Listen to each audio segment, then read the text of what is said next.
everyone, my name is Kyla Welch and I'm the Superintendent of Schools for SAU 48. Today is Thursday, July 16th, and I'm here to report to you on our progress for the return to school plan for the fall. On Tuesday, we received the official back-to-school guidance from the Department of Ed. This is a lengthy document, and you can find this document on our individual school web pages, as well as the SAU 48 website and the New Hampshire Department of Ed website.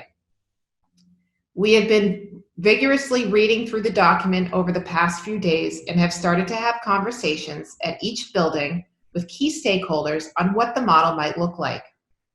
In the next few weeks, we will be recommending an instructional model to the school boards for approval that would include mitigation strategies as well.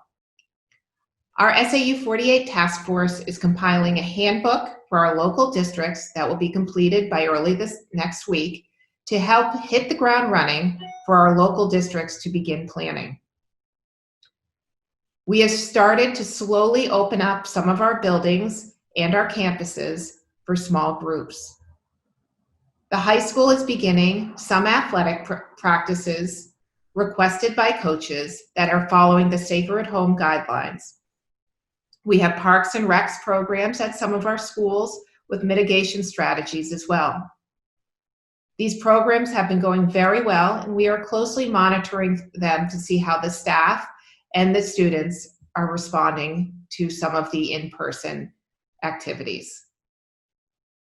I wanted to review a couple of the highlights from the New Hampshire Department of Ed guidelines with you.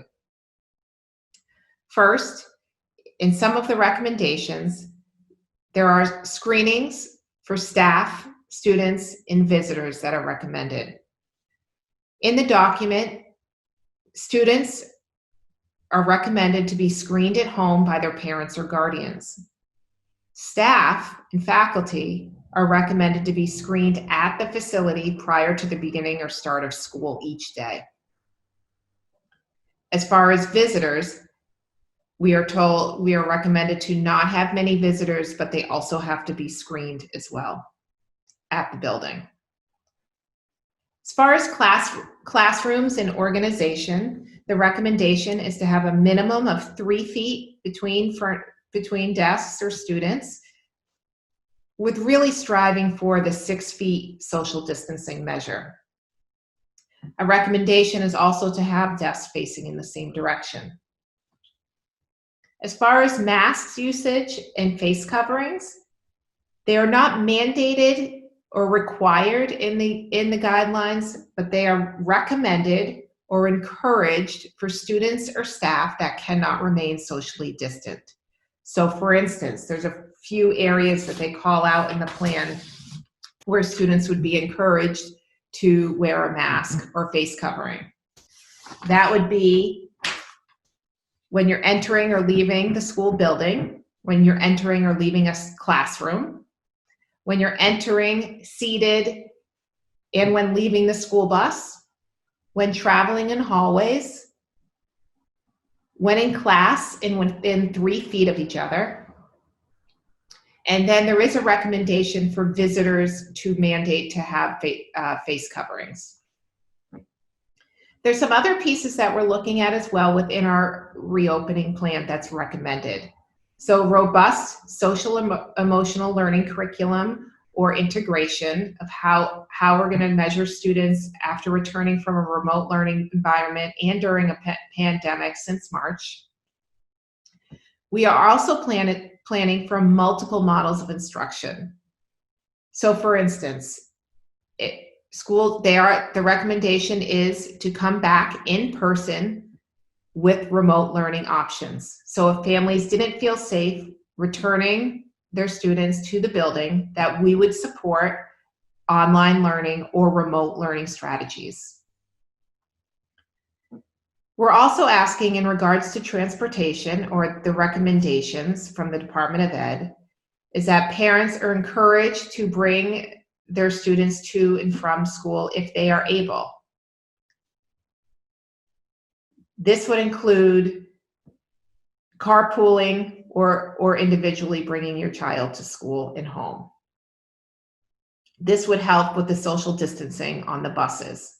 We're hoping to have buses still available, and the recommendations from the New Hampshire guidelines would be to mask up when they get on the bus, or seated on the bus, and for the entire duration of the bus ride to have the mask on until they get to school.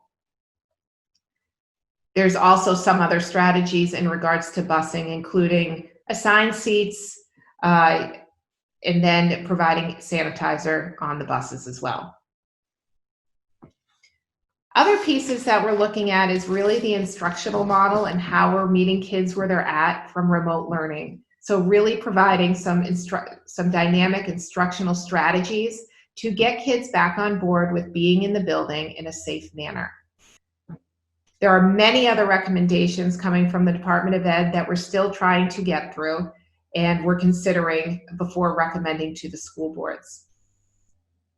Once we get the approval from the school board, we will start the communication out to families about what the model will be and what the contingency plan might be if there is community spread, or we have to switch gears and pivot to a different learning model for a brief period of time. Again, we'll get through this together. It's a lot of work, and I'm grateful to have such a large team of teachers voluntarily helping with some of the SAU 48 task force resources, as well as the feedback from families, community stakeholders as well. Lastly, I sent out a survey last week from my email to all families with children asking for feedback around the return to school model, transportation needs, and any other feedback that folks wanted to share with us. The deadline is tomorrow, so if you haven't completed the survey yet, please do so by then. This data is important for us as we plan for the upcoming school year. As always, feel free to reach out to any of us at the SAU or your building level administrators if you have feedback, input, or concerns that you want to share. Please check out our websites for updates regarding the return to school planning. As always, I hope you and your families are well. And again, I'll be providing a weekly video update to our faculty and staff, families, and other community at large. Take care, and I hope you enjoy your weekend. Thank you.